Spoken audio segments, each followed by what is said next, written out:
Hello viewers, SB tech Bangla সকলকে স্বাগতম। আজকের ভিডিওর মূল বিষয়বস্তু হচ্ছে নতুন করে স্পোর্টসে কিভাবে নিবন্ধন করতে হবে। আজকে আমরা দেখব স্টেপ বাই স্টেপ শুরু থেকে লাস্ট পর্যন্ত নতুন করে স্পোর্টসে নিবন্ধন করার প্রক্রিয়া। তো প্রথমে একটি ব্রাউজার ওপেন করে নিতে হবে।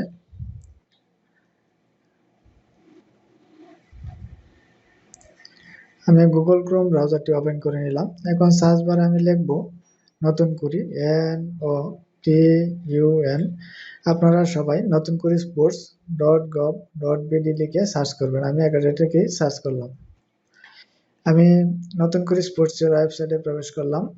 এখানে রয়েছে হোম, পরিচিতি, ইভেন্ট সমূহ। এখানে কি কি ইভেন্ট রয়েছে এগুলো দেখতে পারবেন। জিজ্ঞাসা, যোগাযোগ, নির্দেশিকা, এখানে নির্দেশিকাটা পড়ে নিতে পারবেন।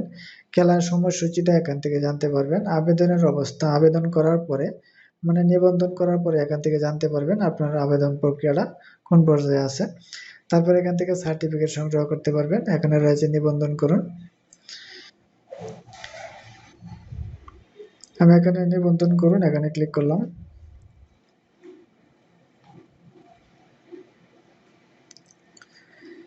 রেজিস্ট্রেশনের আগে পড়ুন অংশগ্রহণের বয়সসীমা। সকল ইভেন্ট বালক ও বালিকা 10 থেকে 14 বছর বয়সী ছাত্রছাত্রী। জন্ম তারিখ 1 সেপ্টেম্বর 2012 থেকে 31 আগস্ট 2016 এর মধ্যে হতে হবে। শুধুমাত্র দাবা ইভেন্টের ক্ষেত্রে 8 থেকে 14 বছর বয়সী ছাত্রছাত্রী অংশগ্রহণ করতে পারবে। জন্ম তারিখ 1 সেপ্টেম্বর 2012 থেকে 31 আগস্ট 2018 এর মধ্যে হতে হবে। আবেদনের জন্য প্রয়োজনীয় কাগজপত্র। সকল আবেদনকারীর জন্য কমন অনলাইন ভেরিফাইড জন্ম নিবন্ধন সনদ লাগবে।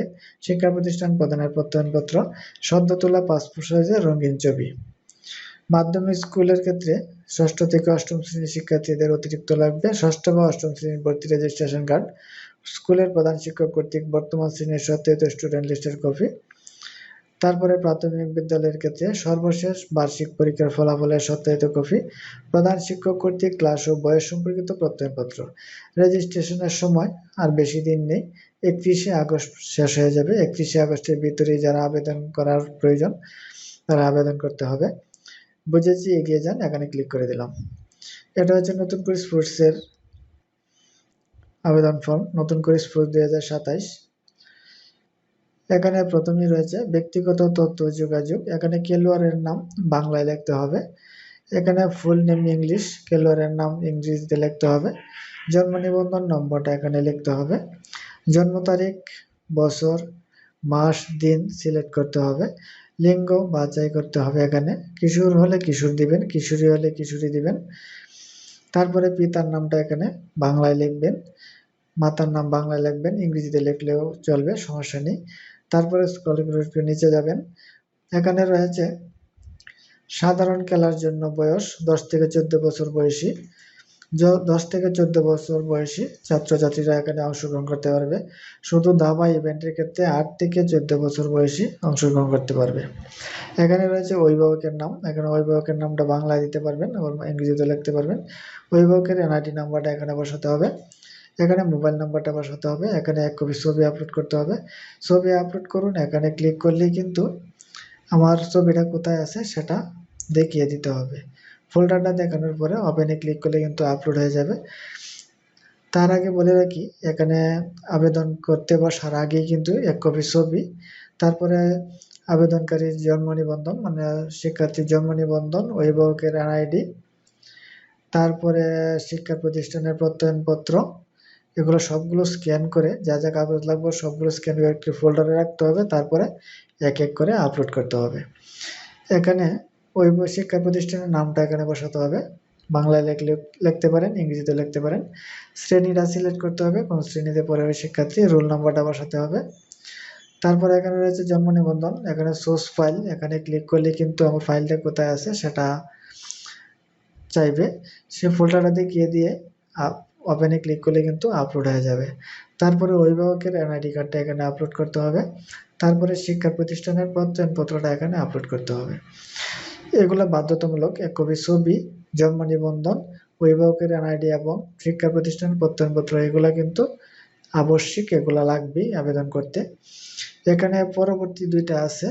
এখানে হলো 6ষ্ঠ বা 8ম শ্রেণীর রেজিস্ট্রেশন কার্ড, প্রাথমিক বিদ্যালয়ের ক্ষেত্রে হলো বার্ষিক পরীক্ষার ফলাফলের কপি, সেটা যদি এখানে আপলোড না করি তারপরেও সাবমিট নিবে, তবে এই কাগজটা খেলার দিন মাঠে নিয়ে উপস্থিত থাকতে হবে। মাঠে নিয়ে যদি উপস্থিত না থাকা হয় তাহলে কিন্তু খেলতে দিবে না। এখানে যে বর্তমান শ্রেণীর সাথে স্টুডেন্ট লিস্টের কপি, এটা ঐচ্ছিক, এটাও এখানে আপলোড না করলেও চলবে, তবে খেলার মাঠে এটা সংগ্রহ করে নিয়ে যেতে হবে। এই দুইটা কাগজ কিন্তু এখানে না দিলেও কিন্তু আপলোড না করলেও ফাইলটা সাবমিট হবে। উপরে যেগুলো আছে এগুলো দিতে হবে। 1 কপি ছবি বাধ্যতামূলক, জন্ম নিবন্ধন বাধ্যতামূলক, অভিভাবকের এনআইডি বাধ্যতামূলক, শিক্ষা প্রতিষ্ঠানের প্রত্যয়নপত্র এখানে বাধ্যতামূলক। শুধু এই দুইটা কাগজ বাধ্যতামূলক না, তবে এই দুইটা কাগজ খেলার মাঠে নিয়ে যেতে হবে, নাহলে খেলায় অংশগ্রহণ করতে দিবে না। তারপরে রয়েছে আরেকটা কথা বলে রাখি, এখানে কিন্তু প্রত্যেকটা ফাইলে কিন্তু সর্বোচ্চ 2 মেগাবাইট, 2 মেগাবাইটের ভিতরে হতে হবে। 2 মেগাবাইটের উপরে হলে কিন্তু ফাইল নেবে না, আপলোড নেবে না। তারপরে যে এখানে স্থায়ী ঠিকানা, এখানে বিভাগ সিলেক্ট করতে হবে, জেলা সিলেক্ট করতে হবে, উপজেলা সিলেক্ট করতে হবে, ইউনিয়ন সিলেক্ট করতে হবে। সেম খেলার স্থান, এখানে বিভাগ সিলেক্ট করতে হবে, জেলা সিলেক্ট করে দিবেন, উপজেলা সিলেক্ট দিবেন, ইউনিয়ন সিলেক্ট করে দিবেন। তারপরে রয়েছে ইভেন্ট, ক্রীড়া ইভেন্ট নির্বাচন, এখানে 2টা ইভেন্টে অংশগ্রহণ করা যাবে। এখান থেকে যদি আপনি ফুটবল দেন, এখান থেকে আপনি ক্রিকেট দিতে পারেন, তো 2টা খেলা হয়ে গেল। 2টার বেশি কিন্তু একজন শিক্ষার্থী অংশগ্রহণ করতে পারবে না। ইভেন্ট রয়েছে 10টা, যে 10টা থেকে যে কোনো 2টা ইভেন্টে অংশগ্রহণ করতে পারবে। এখন আমি এখানে যদি ফুটবল না দিয়ে আমি যদি অ্যাথলেটিক্স দিই, এটার কিন্তু এই ইভেন্টের উপবিভাগ রয়েছে 3টা, এখান থেকে আমি 2টা উপবিভাগে অংশগ্রহণ করতে পারবো। শুধু অ্যাথলেটিক্সের ক্ষেত্রে, তারপরে মার্শাল আর্টের ক্ষেত্রে, তারপরে ব্যাডমিন্টনের ক্ষেত্রে, এগুলো কিন্তু উপবিভাগ রয়েছে। এখানেও কিন্তু 2টাতে অংশগ্রহণ করা যাবে, একটাতেও করা যাবে, 2টাতেও করা যাবে। কিন্তু অন্যান্য খেলা আছে যেমন ফুটবল একটাতে অংশগ্রহণ করা যাবে, ক্রিকেট একটাতে। যেগুলো উপবিভাগ রয়েছে একাধিক খেলায় কিন্তু আপনারা অংশগ্রহণ করতে পারবেন।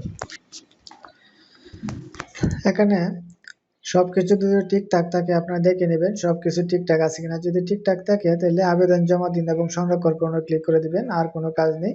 এখানে আবেদন জমা দিন এবং সংরক্ষণে ক্লিক করার পরে লেখা আসবে আপনার আবেদনটি জমা হচ্ছে। আবেদনটা জমা হওয়ার পরে আপনাকে জানাবে অভিনন্দন, আপনার আবেদন জমা হয়েছে এবং আপনার কোড হইলে এত।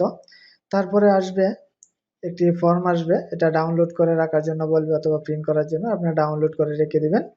ডাউনলোড করে রেখে দেওয়ার কাজ শেষ, পরবর্তীতে আরেকটা কাজ করবেন।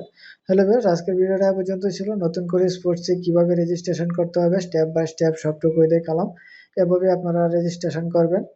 তারপরে যদি কারো কোনো সমস্যা আমাকে ইনবক্সে জানাবেন, আমি সমাধান করার চেষ্টা করব। আর মাত্র 2-3 দিন সময় আছে, 31 তারিখ লাস্ট ডেট, এর ভিতরেই কমপ্লিট করতে হবে।